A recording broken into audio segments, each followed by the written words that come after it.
I'm Earl Schemrich. I'm here as a patient at the Health and Eye Care Center.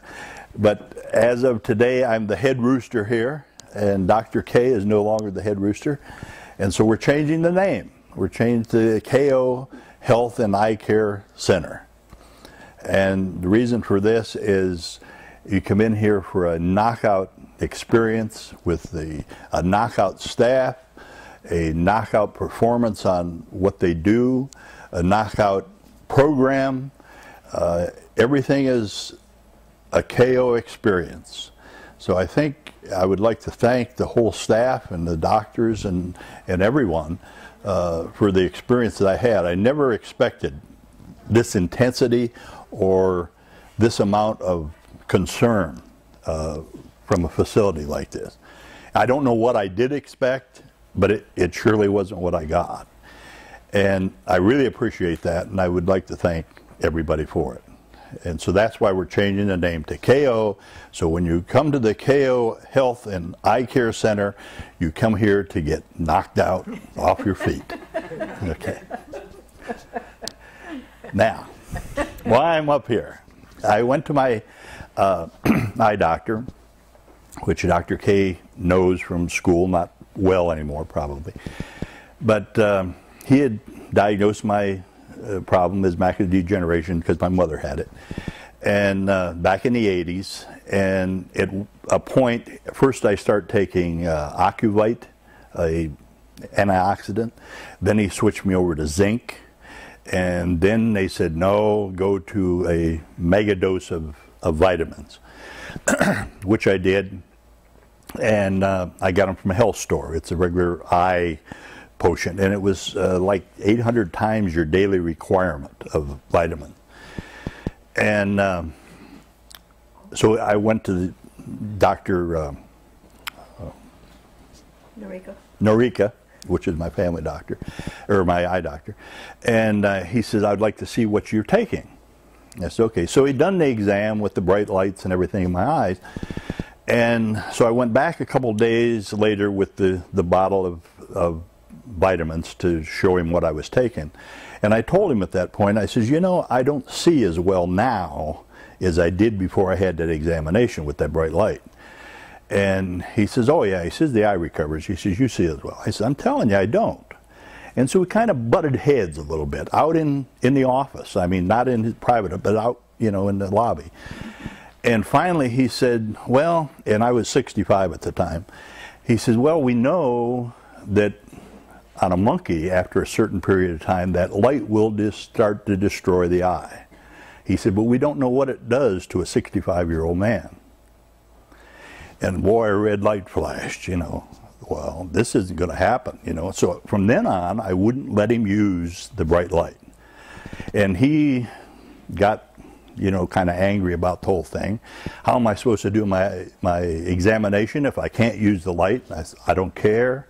I know what I see, and, you know, I can only go by what I feel. And so he would dim the light down so then he would gradually turn out, that's enough, you know. And so finally he got kind of irritated about the whole thing, and he says, I says, isn't there any other way? And one thing and another, and he says, do you want to go to a low vision clinic? I said, sure. You know, there's no question, anything, right? So he sent me to Akron, which was only 25, 30 miles from our house, and set up an appointment over there. And over there, this low vision clinic was funded, I don't know if totally, but partially by United Way. And went in, and there was a doctor there, and she had all sorts of items for the sight impaired, where you couldn't see well. Calculators with big numbers on them so you could see, telephones with big numbers, just all kinds of stuff. You know the loop that a jeweler uses? Well, they got one that's made that clips on your glasses, and you can swing it down in front of your glass.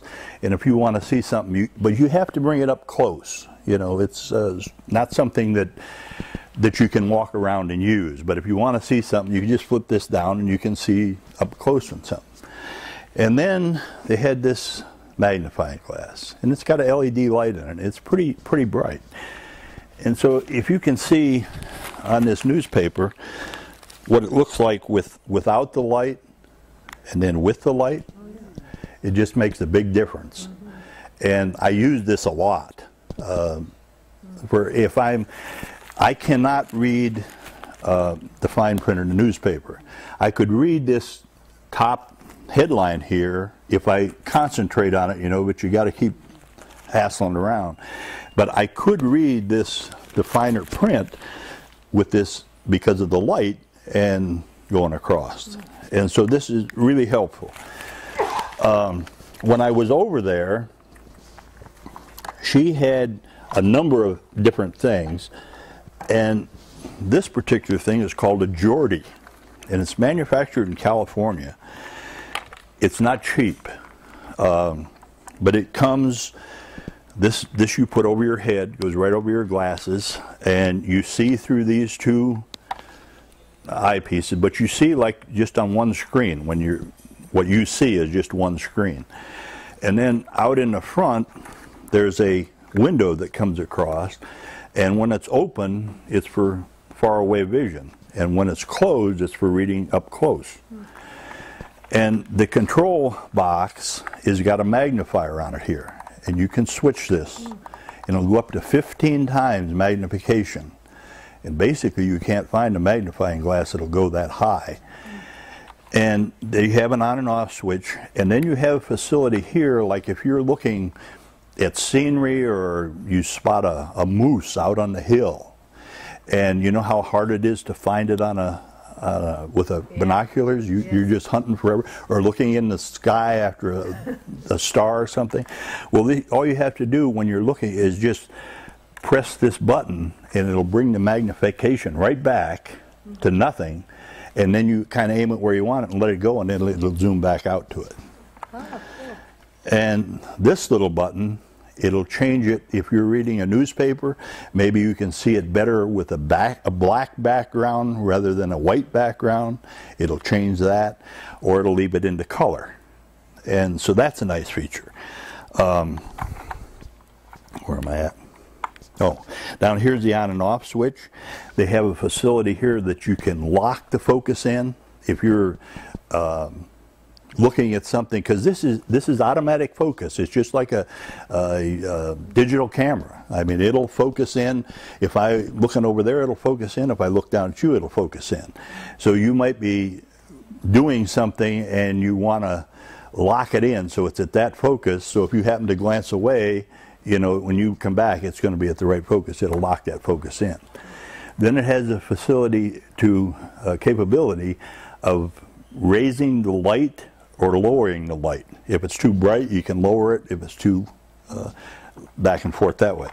They got a little thing here where you can hook this on your belt, and the battery is a rechargeable battery. It goes in, and then with this came a stand, and this unit sit down in the stand looking down, and this unit went and plugged in to the side, and then there's RCA ports, so you can plug it into a television or a monitor over here. And this table, where this is looking down, there's a table here, and you can set a magazine or a newspaper or whatever on that table, and it'll move 360 degrees. Wherever you want to move it, it'll move. And from that camera, you focus it, and it'll show you on your television or on your monitor what that's looking at. So you can read, but the more you magnify it, the less letters you're going to get on the screen because it blows everything up. But I do a lot of woodworking, and I got to the point where I couldn't read a rule. So if I was going to set a saw or set something, I couldn't see where I was doing. And with this, it's a pain. You know, you put it on, you do your thing, take it back off, because you can't use it to walk with, because your depth perception is magnified. I mean, it's all changed. I think the least it is number 2 magnification. So it's, you know, you can't walk unless you know that this is flat, you know, and you aren't worried. But I could read my rules now, and then I take it off and I do my thing, and I still got all my fingers and that, you know. But it's really helpful.